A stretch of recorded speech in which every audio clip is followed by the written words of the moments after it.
All right, guys, next we have Dr. Traci Statler, our final speaker of the day.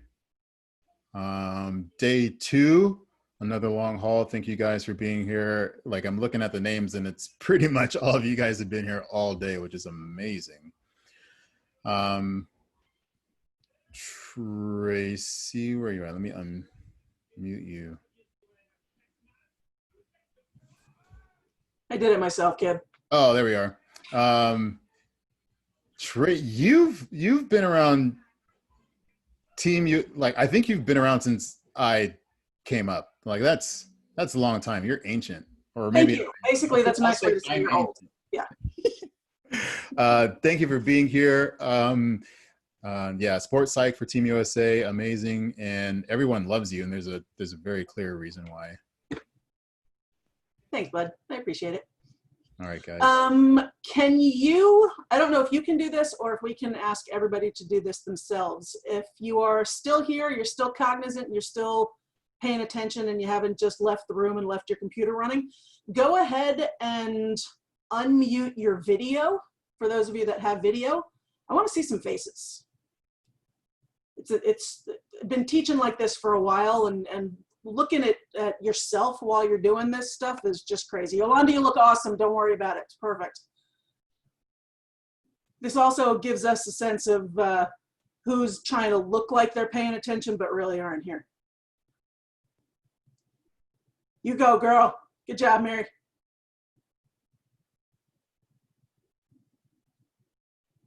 Everybody else is trying to figure out where is the unmute video button. Connor's at practice. I see you, buddy. Another 40th TC. Way to rep.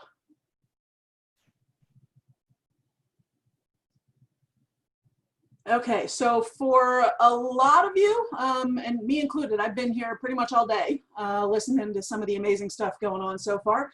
You've either been sitting in the same room, sitting in the same chair, and only getting up from time to time to move around. So before I get going, I want to give you an opportunity to sort of recenter yourself and get yourself back in the headspace of paying attention and pushing through for this last half hour, 40 minutes, okay? So everybody just, like, wherever you are, sit up straight, put your feet flat on the ground, or if you're standing, just balance yourself well on your 2 feet. Let your arms either hang down at your sides or rest on your lap. Go ahead and just take 3 really deep, slow, complete breaths. And the goal on these 3 breaths is to try to link them together and smooth out the transition between each one. So inhale all the way and exhale. And inhale again. And exhale. One more super deep breath. Inhale. And exhale. Keep this pattern going for a couple more breaths, but I'm going to cognitively shift you. I want you to keep focusing on getting that full deep breath, but cognitively think through the things that you have been hearing today. You can tap into yesterday as well, if you like, but thinking about some of the sessions that you've been a part of so far, some of the sessions that you've been listening to, I want you to identify for yourself something that has really stuck with you, something that has really resonated with you. And when you have that thing, that idea, that concept in your mind, I just want you to put up one hand. I'm not going to ask you to share. You're not raising your hand. You're just giving me an indication. Think about one thing that has really stuck with you, that has really resonated with you so far, either in today's sessions or in yesterday's sessions.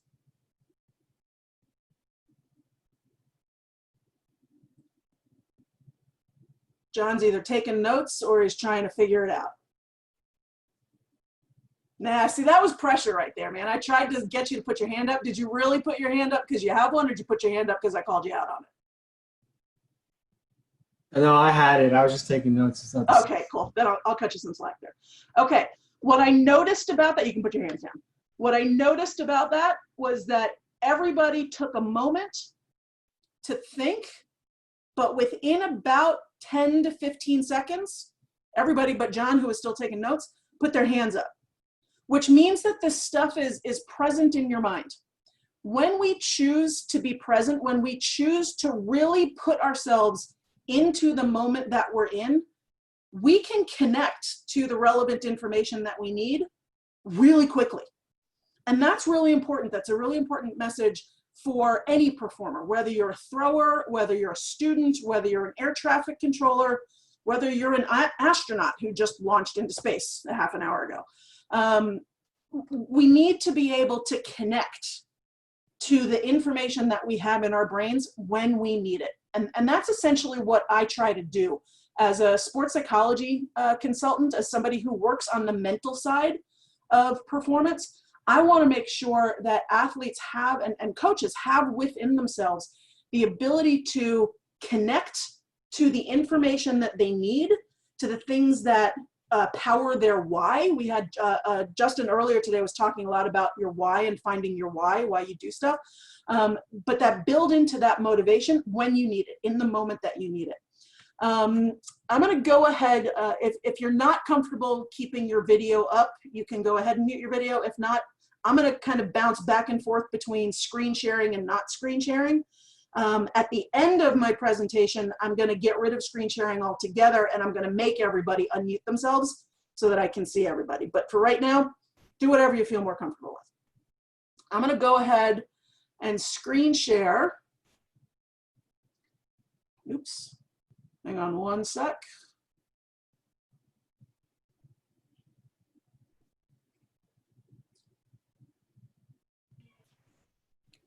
Mary, do you have a question? You see your hands raised? No, I'm just technically challenged. Okay, gotcha.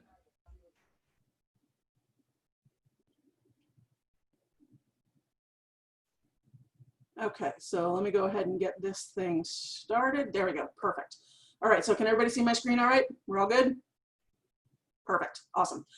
Okay, so when Kib asked me to come on board today and talk with you guys, my first question to him is, of course, you know, before you even ask me anything, I'm like, whatever you need, Kib, I'm gonna do it. Just tell me what you need, I'll take care of it. But then I asked him, what do you really want me to talk about? Because you're giving me, you know, 40 minutes here, 30 minutes.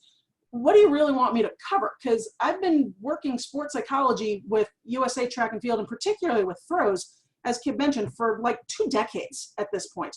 So there's a lot of knowledge just stuck in my brain, but I want to be able to give you guys what you need from this last session of the day. So in talking with Kibwe about sort of where we could go with this, it became pretty clear pretty quick that probably the best thing I could do would be to just share some of the lessons, some of the mental skills, mental performance lessons that I've learned from being with USA throwers for a really long time. So that's kind of where I'm going to go with this. These are not, I think as Justin talked about earlier this morning, Justin Sua talked earlier this morning, this is not rocket science. This is not like groundbreaking info. So the things that I'm going to share are my personal observations of what I've noticed about people within the USATF throws world, coaches and athletes. This may have happened to you, it may not have happened to you, this may be relevant for you, it may not. These are just sort of the things that I've seen over the last 2 decades of what happens within the mental skills realm for USA Track and Field, and particularly within the throws. So just for some background, there's a lot of familiar names and faces on this call right now. But for those that don't know me, why the hell should you even listen to me? Who the hell am I? I'm not a thrower. I definitely, don't have medals and crap behind me. This is like one of my favorite pictures because holy crap, I got to be at the Olympics. It was great, and I'm going to celebrate that shit as best as I can. But the reality is, as Kib and I were joking about at the beginning, I'm old. I have been around for a long time doing some of this stuff. I've got a PhD in applied sports psychology. I'm a certified mental performance consultant, as was Natasha earlier today and Zach tomorrow. I've been a consultant with USA Track and Field for, like I said, about 2 decades. but I haven't just worked with throwers. I've worked with pole vaulters. I've worked for the last couple of years with USA Volleyball, women's volleyball. I'm a member of the US Olympic and Paralympic Committee Sports Psychology Registry, so I'm available to any Olympic level performers. I've worked with high school athletes. I've worked with pro athletes. I've worked with men's sports, women's sports. I've worked with firefighters and police officers. I've worked with doctors. I mean, you name it, because to me, performance is performance. But the reality is I've been around for a long time. So within the track and field space, I've seen a lot of stuff. I've seen a lot of things that give me a little bit of insight into what most throwers, no matter what level they're at, no matter whether they're a developmental athlete who's coming up in the system or a 3-time Olympian who is trying to battle through another year of having to put this on pause and keep training. So lots of stuff, but all of that said, this may look super impressive, but really all it means is I've been around for a long time, so I've had lots of opportunity to observe. And I still observe lots of other people. I still like to see and learn from other folks. So I learned a bunch of stuff this morning from Justin Sua. I learned from Natasha earlier. Listening to Tony, I learned a bunch of stuff from Tony earlier this morning. So yeah, this is an ongoing thing. One thing I did want to put out there before I go any further, Justin mentioned this earlier today, but when we use the word sports psychology, this is sort of like my PSA moment, my public service announcement moment. When we use the term sports psychology, there's actually a whole bunch of different professions that exist underneath that same umbrella of a title. So you've got psychiatrists, clinical psychologists, counseling psychologists, mental performance consultants. I'm coming at this similar to where Justin came from earlier this morning. I'm coming at this on the performance excellence development side and less on the mental health restoration side. So this is where I live. This is the work that I do. I work with a lot of people who are perfectly, normally, happily, satisfactorily functioning in their world, who are trying to focus on becoming better performers. So it's not so much that there's something going wrong in their lives that they're trying to fix so that they can perform better. I'm working with people who are already at normal or high level functioning, who are trying to get better at their performance. So for all the coaches in the space right now, when you think you're looking for a mental performance coach or a sports psychologist, recognize that depending on where you are and depending on what country you're in, these professions have different names, have different titles. So you want to be super clear on what you need and make sure you're asking for the right kind of professional for what you're trying to accomplish with your performers.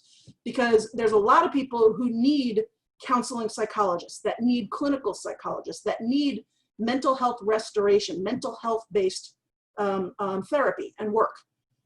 But there's a lot of people who don't, who are just looking to try to get better at their performance, at the performance part of their world. That's where I live, so in that mental performance space. All right, enough of the PSA. So my observations. From being around for a number of years, some of the things that I've noticed, some patterns that I've noticed sort of fit into about 5 different buckets. And I have these buckets identified on the slides right now.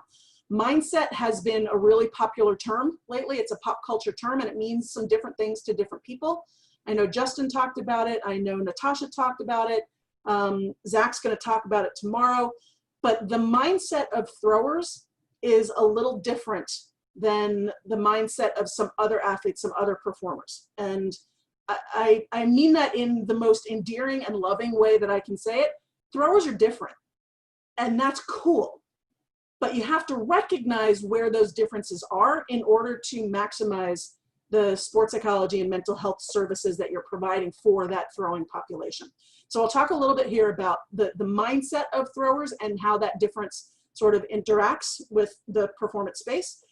Another thing I've noticed about sport in general and particular elements of track and field specifically is the prevalence of superstition and what superstition does to help performance, but more importantly, where superstition really screws us up. So trying to unpack a little bit about the differences between superstitious behavior and performance routines. Performance routines are great. Superstitions are dangerous. So I'm going to unpack that a little bit too. Another thing that I have found working with a lot of elite level high performance throwers over the years is the importance that throwers seem to put on feel. I need to feel right. I need my glove to feel right. I need to feel, you hear that word over and over again. In order for me to throw well, I need to feel good.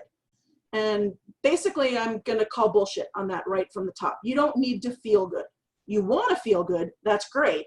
But if you don't, you're gonna have to throw anyway, because the officials aren't gonna say, oh, well, time out, we'll pause the Olympics for you. We'll let you sort of get your shit together and we'll come back tomorrow.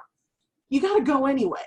So the importance of feel is that, yeah, you wanna train as best you can to get it, but when you don't have it, you still gotta figure out how to go anyway, okay? And the last two, the training versus competing and the codependence thing, this is where I expect a lot of the coaches in this room right now to get pissed off at me, okay? And I know that going into it. I am going to propose something about the way in which throwers typically train that is absolutely screwing up, from a mental perspective, your athlete's ability to compete effectively. And I'm gonna just sort of stick a pin in that, and we'll come back around to that. And the last piece has to do more specifically with developmental level athletes, less about some of the higher functioning athletes, the higher performance athletes, beyond college into the pro season, into the pro level athletes. But that's the idea of codependence between the coach and the athlete. And recognize when I say coach there, I also, particularly with throwers, lump strength coaches into this too. There is a little bit of a codependence that I've seen over the years between athletes and needing their coach to be able to give feedback in a way that interferes with the autonomy and the ability of the performer, of the athlete, to be able to perform at their best. So that's sort of my overview coming attractions. This is what I'm going to focus on for the next 15, 20 minutes. And then we'll open up for a whole bunch of questions at the end. Okay? So everybody cool with that? Awesome. All right. So let's start off with the mindset. Take a look at this results table. First off, can anybody identify what this is from? If you think you know what this is, go ahead and unmute yourself verbally. Unmute your audio and tell me what you think this is from. 2019 World Championships for the final. Nice job, John. If you were in my class, you would just get extra credit. Yeah, so this is from the Doha World Championships. This is the men's shot put final. And as you can see the progressions. You can see sort of what happened throughout this, this competition. As a sports psychology consultant, as a mental coach, I see all kinds of stuff going on in here that has me wanting to ask a ton of questions. I look at this and say to myself, okay, so first throw, right out the box, right before things even get going, Tom just throws an amazing attempt. He's a couple of centimeters short of a world record right there. All right, so when Tom does that, what's everybody else's reaction? He puts that up, and what happens to everybody else's next attempt? Now, depending on where they are in the rotation, who threw before Tom did and where they started from, I don't remember. But you'll notice that the icons or the scores that I have boxed, those are the final standings. So Joe ends up winning this thing. Krauser comes in second. Tom ends up in third for this. But the final attempts, the measurements aren't the thing that shows to me the different mindset. What shows me mindset are these 3 marks. These 3 marks indicate to me something really interesting about these 3 competitors. And it relates to the fact that throwers generally have a different kind of mindset, and it ties back into the title of this presentation to begin with. It only takes 1. That's the beautiful thing to me about throws, is you don't have to have consistent performance with regard to outcome in the throws. You just need to put it together one time at the right time to be able to produce the outcome that you're looking for. So if you look at Tom's first throw, Tom throws out the box in the very first throw. He is far and away throwing better than almost everybody else in the competition. What does that then do to everybody else who now has 2 more attempts before they make the cut after the first 3? So what happens to people? What happens to their body language? What happens to their thought process? What happens to their focus after somebody comes out of the box on their first throw and throws that close to a world record, right? So if you look at, and I've only highlighted Joe, Ryan, and Tom in this one, but if you look at the progression of marks, you can see a couple of things start to happen. You can see with Krauser's second mark, and knowing Krauser, he's probably not, he may or may not have even seen Tom throw this, quite honestly. He was probably in his own headspace doing whatever he needed to do, and he wasn't going to get thrown by whatever Tom threw. But Joe, I know Joe watches his competitors. Joe pays attention to what everybody else is doing, but he's also figured out how to insulate himself from seeing what other people are doing to how that then influences himself. He uses that, having worked with Joe for a number of years, he uses that as motivation to push himself further. So you can see, if you look at Joe's progression of marks, that he is pushing himself with each one to get better and better and better up until he gets to attempt number 6. He knows that Tom is sitting on this 22.9. Tom knows for the first couple of throws that he doesn't really have anything to worry about because nobody's really pushing him yet. So he can kind of ease off a little bit. Now, Tom probably doesn't ease off. He still pushes, he still works, which is also why you're probably seeing some of the foul marks there. But after we come to the break and they reshuffle at the top 8, you get to attempt number 4, you start seeing some things happen here. Tom still has another miss or another foul.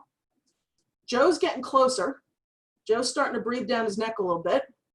Krauser's being Krauser and is continuing to throw relatively consistently and incredibly well. And then we get up to attempt number 5. And what happens to me now, I don't work with Tom, so I don't know what's happening in his mind at this moment. But from a mindset perspective, that to me, that mark of 22.56 in that moment, I want to ask some questions about that. So if I am the sports psych consultant working with Tom after this competition, I want to come back to that throw. I want to know, okay, when you were here, were you paying attention to what was going on here? Were you seeing Joe coming up on you? Were you seeing Krauser right on your heels? Or were you just pushing yourself to throw the best you can to get the best mark that you could at the World Championships? Knowing Joe, for every single one of these attempt 2, 3, 4, 5, and 6, Joe knows that this attempt number 1 from Tom is sitting there. The way that Joe attempts his next throws after that first attempt shows me something about how Kovacs is able to manage his mindset throughout competition. Not all athletes have that capability. And if you were to go in and look at the rest of the marks for this event, you'll see a lot of people were out pretty early. A lot of people had a lot of misses on this one, simply because seeing some of these numbers get put up probably shut them down. And I know Justin talked earlier about mindset, about looking at growth mindset versus a fixed mindset. To me, I'm looking at somebody like Joe who can see this thing coming in front of him and is still is able to maintain the appropriate focus, the appropriate composed mental focus to be able to keep pushing through. Now, all of this obviously is contingent on having the physical, technical, and tactical skills to produce. I'm just focusing on this from a mental perspective. To me, Joe Kovacs has one of the best mental games I've seen him have at this World Championships. Knowing that Tom Walsh threw this in the first attempt, he gave himself 6 solid attempts to try to get himself in front. Right. So mindset is a little bit different here. Just because Justin talked about this earlier, I wanted to throw this slide in here for anybody who is not as familiar with Carol Dweck's growth and fixed mindset concepts. This is just a simple infographic that shows some of the differences between a growth mindset and a fixed mindset. In my experience, throws athletes, you don't have to worry about the beliefs piece. Most throwers know you got to work to be a thrower, and if you believe that you can get better, you will get better. Most throws athletes are fully on board with that. You don't have to convince anybody about that. I have found that there are some issues around focus, and particularly about losing appropriate competitive focus when the time comes. You don't necessarily have to worry about effort. Most throws athletes and throws coaches know that effort is useful and will lead to improvement and growth. Where I see some challenges pop up or some issues pop up around mindset have to do with these two concepts of growth mindset: how people respond to challenges and how people respond to mistakes. So this is where, between the challenges, the mistakes, and this idea of focus, appropriate competitive focus, in my experience working with throwers, that's where I end up spending most of my time. Most of my consulting, most of my work is on helping somebody grow appropriate competitive focus, helping them recognize that challenges are good. We've talked a lot about the importance of failure and how failure is important, and failure is something that you can learn from. I spend a lot of time trying to help people recognize that failure is not only necessary, but we want to approach failure as needing to fail faster. You're going to fail. It's going to happen. You are going to have challenges. Just figure out how to use them more effectively. And again, that same idea of mistakes, recognizing that mistakes are going to happen. There is not a single performer who has ever gotten to high levels of performance without making mistakes. It's just a matter of figuring out how to use those mistakes, how to learn from those mistakes. So other than mindset, some of the other things that I have seen over the years that end up being something that I need to work with folks about. Again, the second concept was the idea of superstition. So throwers are fairly superstitious beasts, fairly superstitious animals. I've got a picture here of Michelle. When I first started working with Michelle, I asked her about like her pre-performance routine and some of the things that she would do prior to a competition day. And she would talk through like what her normal patterns were, what she needed for sleep preparation, what she needed for food, how she liked to get herself mentally and emotionally ready. And then we would talk about the need to glam up. Now, Michelle is one of those people who I think the media doesn't totally understand why she glams up, why she puts on her makeup, why she puts on her false eyelashes. She does it for a very specific reason. And around the Olympics, a lot of the media were focusing on the need to do your makeup and get yourself looking right as being a superstition.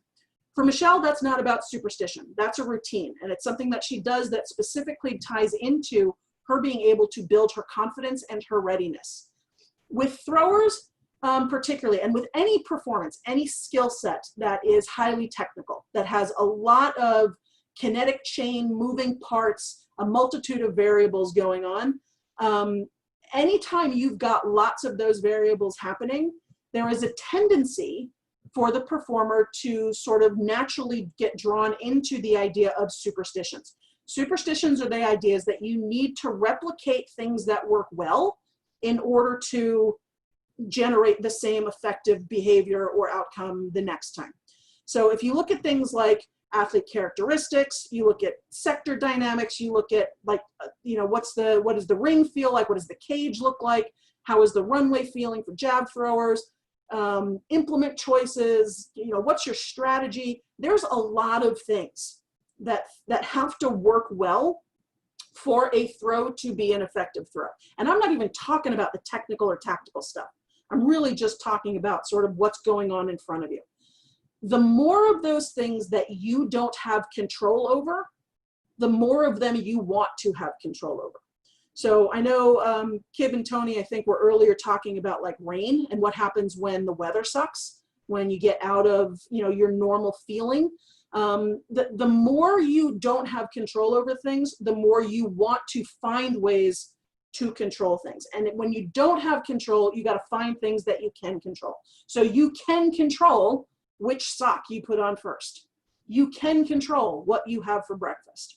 You can control whether you have your lucky nail polish or whatever the case may be.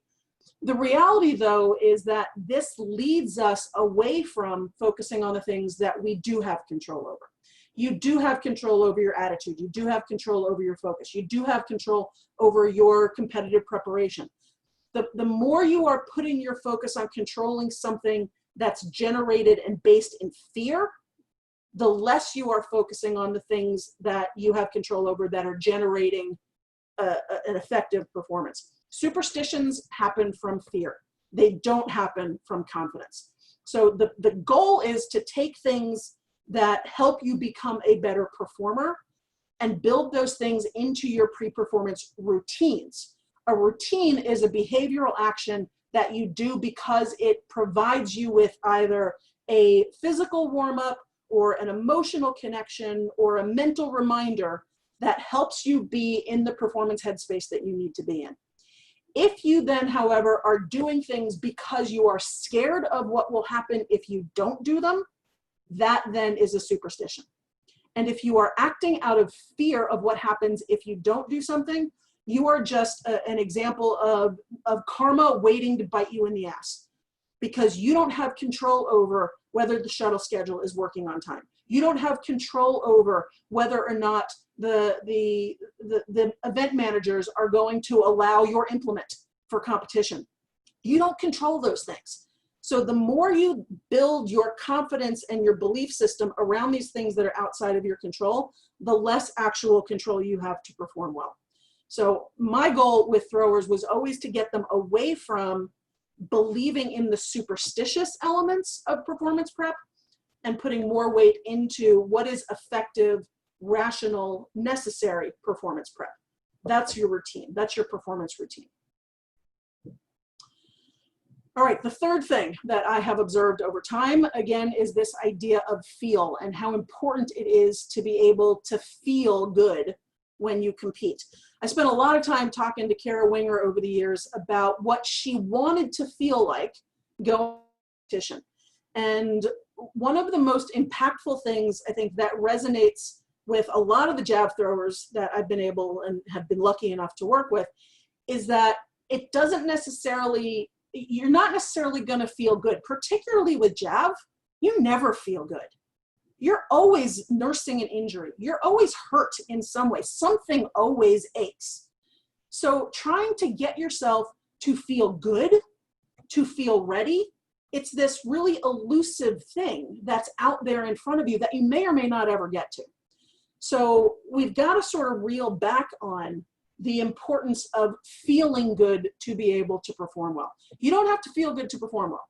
You have to be ready to perform. You have to be trained effectively to perform. You have to have done the preparatory work and the effort to be strong and fit and fluid and flexible and all of the things that everybody else on this call knows way more about than I do. But you don't have to feel good.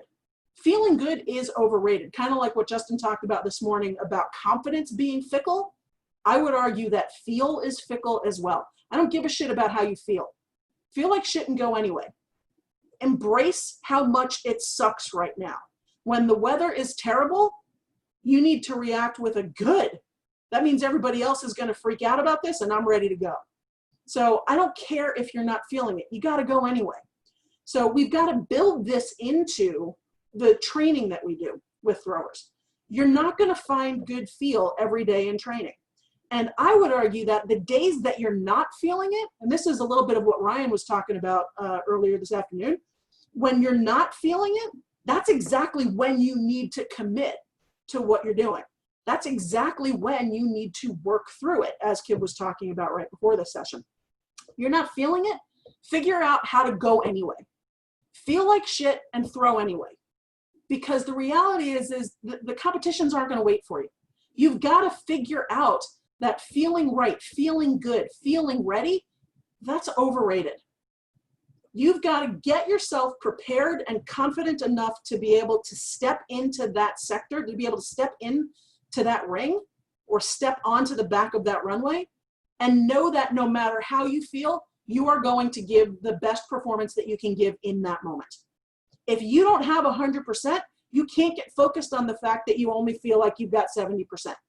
You've got to give 100% of the 70% that you have.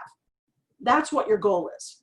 Because if you're only at 70%, if you're obsessing about the 30%, you're screwed. You're focused on the 30 and just let the other 70 go hang. You haven't done anything with it. Focus on the 70% you got and get every last ounce out of that 70% in that moment. That's what I mean by the overimportance of feel. Feel shitty and go anyway. Feel like crap and do it anyway. Figure out how to have a good shitty day, because you're going to. You're going to have bad days. You're going to have bad competitions. Figure out how to have a good version of that bad competition. That's where excellence is made. That's where the best of the best separate themselves from everybody else.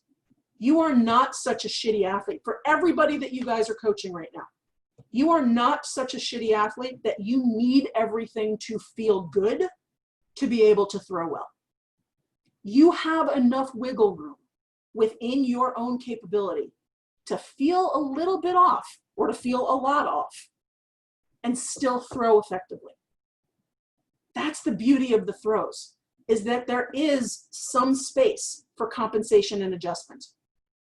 Figure out how to have a good shitty day, because the reality is you're probably going to have more of those than you're going to have great days where you're in the zone. That shit doesn't happen that often. For those that have not seen it, Jocko Willink is a former Navy SEAL, retired Navy SEAL, who has a podcast called the Jocko Podcast. It's not a sport-based podcast, but there's a lot of stuff that connects into the ideas of sport. And he has this short clip. It's about a 2-minute clip that I want to share with everybody. That pretty much is just this idea of have a good shitty day. So I'm going to run this. Kib, you're going to tell me if you can hear the audio, okay? One of my direct subordinates, one of my guys that worked for me, he would call me up or pull me aside with some major problem, some issue that was going on, and he'd say, "Boss, we got this and that, the other thing." And I look at him and I'd say, "Good." And finally, one day he was telling me about some issue that he was having, some problem, and he said, "I already know what you're going to say." I said, "Well, what am I going to say?" He said, "You're going to say good." He said, "That's what you always say. When something is wrong and going bad, you always just look at me and say good." And I said, "Well, yeah, when things are going bad, there's going to be some good that's going to come from it. Didn't get the new high-speed gear we wanted? Good. Didn't get promoted? Good. More time to get better. Oh, mission got canceled? Good. We can focus on the other one. Didn't get funded. Didn't get the job you wanted. Got injured. Sprained my ankle. Got tapped out? Good. Got beat? Good. Unexpected problems? Good. We have the opportunity to figure out a solution. That's it. When things are going bad, don't get all bummed out, don't get startled, don't get frustrated. If you can say the word good, guess what? It means you're still alive. It means you're still breathing. And if you're still breathing, well, no, you still got some fight left in you. So get up, dust off, reload, recalibrate, re-engage, and go out on the attack.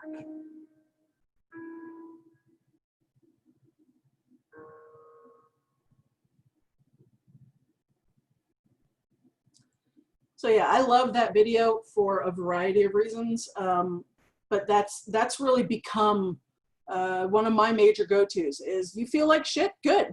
Figure out how to train when you feel like shit, because you're going to need to figure out how to do that. So yeah, good.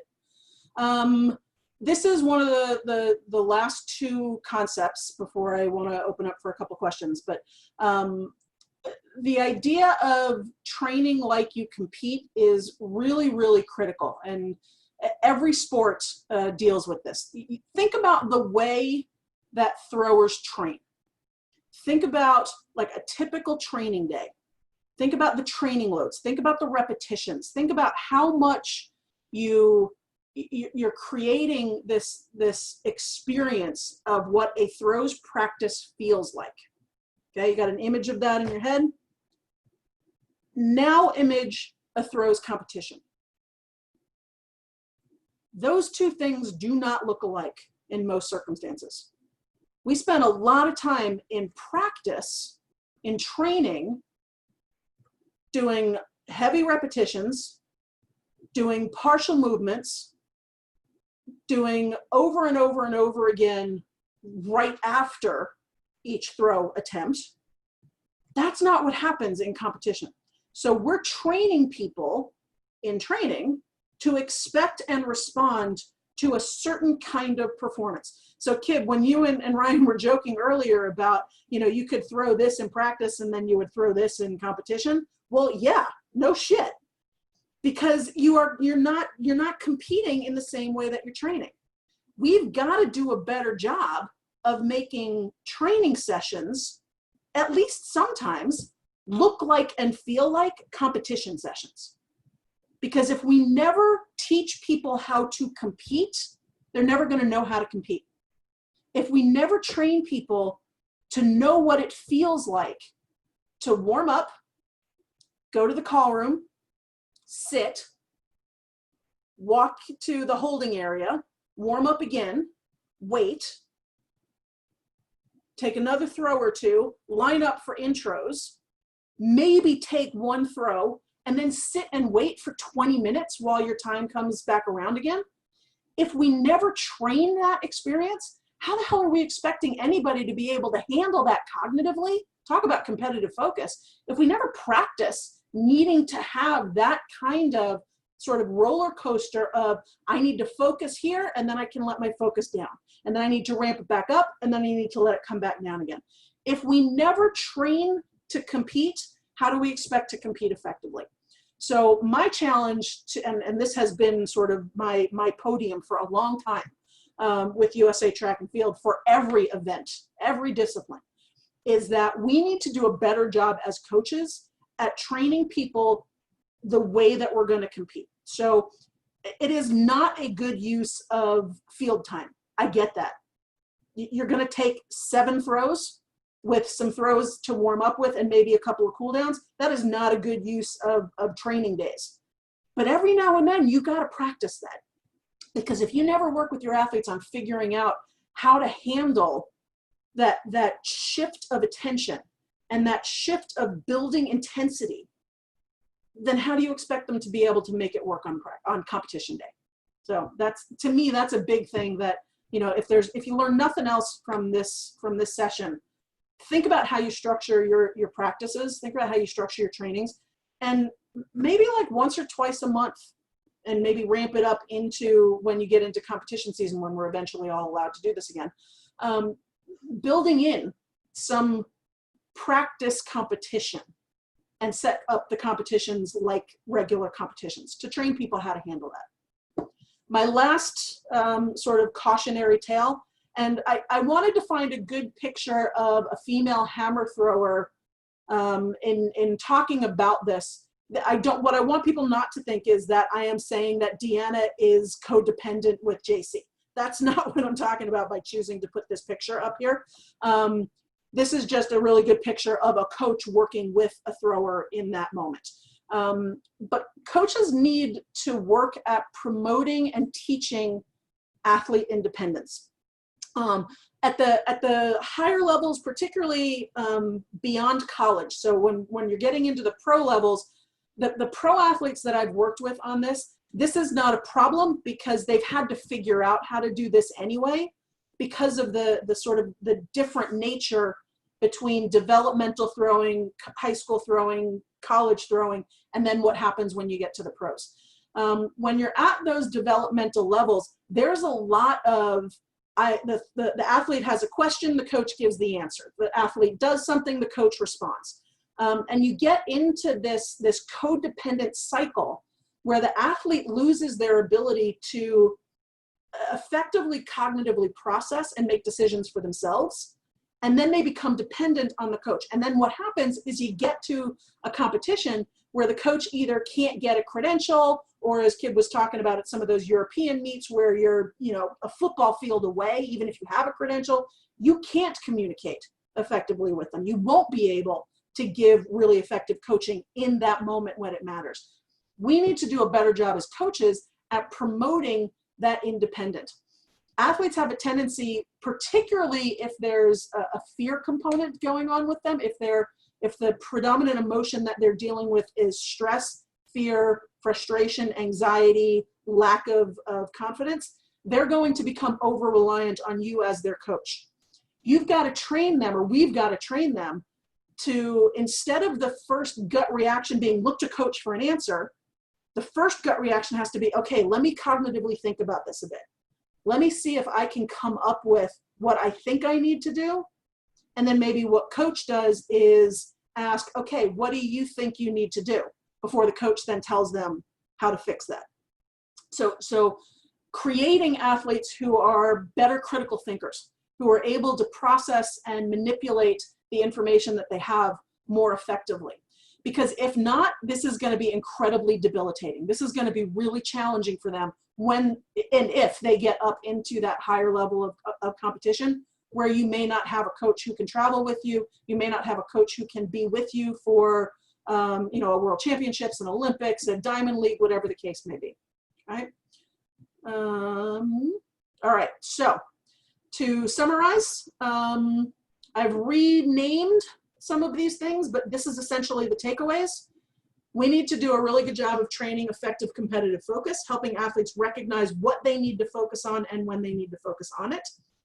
We need to, and this is a phrase that's been reiterated by a number of people throughout the last 2 days, control the controllables, let go of the superstition, focus on the routine. We need to figure out how to have a good shitty day, because you're going to have a lot of them. I would encourage you to start integrating, if you're not doing that already, more opportunities to train like you compete. And ideally, as coaches, I mean, my goal as a teacher, as a supervisor, as a mentor to other sports psychology consultants in the world, is to work myself out of a job. So when I see Zach tomorrow morning presenting, when I listen to Justin presenting, and I know that I have had something to do with helping them grow to that space, my goal, that's me accomplishing my goal. That's me training the next generation of sports psychology consultants to be better than me, so that I don't get the work anymore. I want them to have the work. As throws coaches, ideally, you're always going to have a job, because there's always going to be those developmental throwers coming up the chain. But as they get higher and higher, the goal is to have those athletes able to effectively figure out for themselves what they need to do, so that you can coach in training and they can coach themselves in competition. So those are my conclusions of a decade of working with throws. I'm going to shift over and stop screen share here in a second, but if anybody wants to follow up with me on anything after this, I can be reached at first initial last name tstatler@fullerton.edu, or on Twitter at Traci Statler. So Kib will have that information for everybody. I'm going to stop the share and now jump into some Q&A related stuff. So There's Tracy. Thank you. Phenomenal. John Thomas says thank you. And John has, are you looking at the chat box now? yeah, I just pulled it up. Yeah. So how would I recommend talking with athletes who think they need to feel good to be successful? As you could probably tell just by even just the last half an hour of me talking, I don't pull punches. I'm not a happy, fuzzy, warm, fuzzy, touchy-feely kind of person. So I think you have to match your coaching personality with the athlete personality. I resonate really well with athletes that can hear the truth and aren't going to get tweaked about hearing the truth. I don't work well with people who need me to stroke, okay? So for me, working with athletes who feel like they need to be successful, my go-to in that is to ask things like, all right, think back over your competitive history. Have you, think about like your best ever performance. Think about like your peak performance, your best ever performance. How were you feeling? If you can remember, how did you feel that day? Did you feel good that day? And try to get them to talk a little bit about what that day felt like. Now, this is a bit of a crapshoot because it could be that that was the day that they felt awesome. And then you're just reinforcing the idea that they need to feel awesome. But what you're hopefully going to get to is the question or the ability for them to find a day where they didn't feel good, where they didn't feel ready, and for whatever reason, they still performed well. Have them connect to the fact that that feeling right doesn't necessarily equate to the outcome that generates as a result of it. So help them go back through their past experience and figure out, when have I felt less than great and been able to perform well? Because that shows you, that gives you personalized evidence that it is possible for that to happen. Flip side too, and I don't remember who said it. I don't know if it was Natasha or Kib or might have been Ryan that said that there's lots of days where you feel great. Like you come out of the call room, you head out to the track, you feel amazing. And then you throw like shit. So there's sometimes a disconnect between what we think we need and what we actually need to be able to perform well. The reality is you don't have to feel good. You don't have to feel good. You can feel however you feel and still be able to put that out there. So this is where it ties back into prior preparation. So, you know, one of the P's that Justin talked about this morning is, you know, you want to make sure you're prepared, because if you have done the work, if you have put the time in, if you have put the effort in, if you've done the work, when an athlete says that they need to feel good and they don't feel it that day, you can remind them, you can talk to them about, okay, talk to me about how you prepared for today. What work have you put in? How many hours have you put in? How many other activities had you said no to because you were committed to prepping for this? What have you had to give up to be able to be effective right here, right now? Reconnect them to what they've done to get themselves ready. And then you can say, all right, you can only give what you got. So whatever you got, go put it out there and let's see what happens. The other piece, the other answer to this that I do with a lot of the athletes and some of the athletes that are on here that I've worked with, I want you to be keeping track of some of this stuff, not just for the end product competition, but I want you in your training logs, if you journal or in a training log, to be writing down every day, what's something that worked well for you today? What's something that felt good? What's something that didn't go as well as I would have liked it to? And what's your takeaway? So I stole this from some of my baseball guys. I talk about the 3 up, 3 down. So 3 up, what are 3 things that you did well today in practice that really resonated, that really worked, that are things that you want to carry forward with you into tomorrow's practice, tomorrow's training? What are 2 things, 3 things that didn't work as well today, but they're things that you have control over and you can do something differently with moving forward into the future? And then what's 1 thing that if you had to boil everything else away, a year from now, you come back and you look at this training log, what's the 1 thing from today's training session that you want to remember? Okay, so if you do that, if you have a month's worth, 2 months worth, a training season's worth of notes about things that you've done well, excuse me, you can then have the athlete go back to that training log and say, okay, on this day in practice, these are the 3 things you did amazingly well at. And you said that day you didn't feel that great. You didn't sleep well, you didn't eat right, maybe you were hungover, whatever the case may be. You weren't feeling good, but you were still able to do these 3 things well. That provides evidence for them that they don't have to feel good to be able to perform well. You've got to figure out how to decouple some of those things. So that's a really long-winded answer, but that's generally how I would approach it. Okay, Frankie, what are some exercises or ways you go about giving athletes independence from the coach when they're newbies? All right, so it's not so much about they don't need to be coached, particularly when they're newbies. They still need to be coached. They don't know how to do this thing, and if they do it wrong, there's potential for, you know, significant injury and damage. So you do want them to be able to know and learn how to do this thing. What I'm talking about is helping them get more of that confidence and critical thinking. Again, it goes back to the idea of self-determination theory that was talked about earlier today, that idea of autonomy, helping to build some of that autonomy back into the athlete, not only builds motivation, which was how Justin was talking about it earlier this morning, but the way you give athletes independence is by having them be able to make some decisions for themselves. Having them be able to, after maybe you do a set series of drills, and before you pull them back from the drill, you're going to debrief the drill. You're going to debrief that series of throws. Before you as the coach start saying, this is what I saw, this is what we need to work on, this is what you need to do next. Before you jump into that space, right before that you say, okay, so what just happened? Switch your brain as the athlete to being the coach. So you're now the coach. You tell me what you think you need to do differently, or what worked well, what you want to reinforce. Get that information pulled from them. Have them be the ones to give that to you first. Number one, it makes your job easier as a coach, because they may tap into something that maybe you weren't even going to talk about. But number two, it also then helps them feel more invested in their development, because they're going to feel like you're hearing their perspective on what their training feels like. So it's building up that autonomy and that competence at the same time.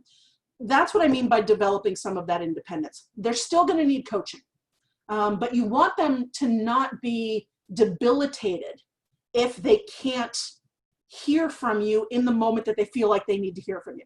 They need to be able to figure out how to go, how to make a determination. Where this came into play a lot for the elite athletes had to do with, when do you file a protest? You can't always talk to your coach who has the video, who has the TrackMan, who has the info right in front of them. You may not always be able to get info from the coach in the time frame that you need to be able to file a protest if there's a protestable call. You need to be able to make that call yourself. So you need to have some practice at figuring out, what are the times when I'm going to make that call? When are the times when I'm not going to make that call? How am I going to take ownership myself of that circumstance, of that situation, and put it forward? That's where I saw it more with the elite athletes, but the connection with the coach and needing the coach to tell them what adjustments to make, I see that a lot more with the developmental athletes. I don't know if that answered the question, but yeah, that's where I'm at. Any other? Yeah, I thought that was really good. I know we're over time, but No, that's I'm right. the last one, so what the hell? Thanks for sticking with me. That's what I've been telling everybody. Like, I mean, if you're the last one, rock on. Well, why don't we attempt to wrap, and if someone else pops in, we can address it. But Dr. Traci, thank you. Thank you very much. I want to thank you, Kid, for doing this. I mean, we've talked about having stuff like this for years. Yeah. And I'm really impressed. I'm really happy to see that there's still 30 other people on a Saturday night willing to sit here and listen to me talk for this stuff. So this is awesome. So I'm thrilled that you were able to put this on. And I want to thank everybody who's still here for your commitment, your passion, your desire to grow and learn and be better, because you're the reason that people like me get to do this and get to hang out with you for so long. So I love it. And that's half of it too. Like, you're an amazing resource, but it's also fun to just kind of be around. I'm way more fun when we're sitting over a couple of drinks too. I'll just yeah, also that. All right, guys. This is a conclusion of day 2. Thank you very much. Tomorrow, 9 o'clock Eastern time sharp. Apologies for you West Coasters. We've got PJ Vazell. He's speaking on what speed strength sports can learn from hammer throw, which personally I'm pretty interested in. I don't know if many of you know his background, but he's probably more from track in general and sprints and jumps. But as of late, he's gotten into coaching hammer throwers, and he's done actually quite well with his guy now. So that's going to be really interesting. You'll get the links a little bit later And that really is about it. You guys have I any? will, Go ahead. Kim, I'm just going to really quickly throw in for those that were listening to Natasha's talk earlier and had questions about mindfulness. I know Zach is on the call right now, but Zach is talking at 9:45 Eastern tomorrow morning. And I feel some sense of ownership here because, you know, he's my guy. I trained him, so I'm stoked that he's doing this. But he's going to also be talking about mindfulness, like specific mindfulness training opportunities and the way that he's integrated that with baseball, and also some practical ideas on how to navigate stress. So just throwing that out as like coming attractions. Yes, that'll be really good. And I personally worked with Zach as well when he was at IMG, and then he moved on to a pro baseball team, which I'm sure is a lot of fun. Okay, guys, I won't take up any more of your time.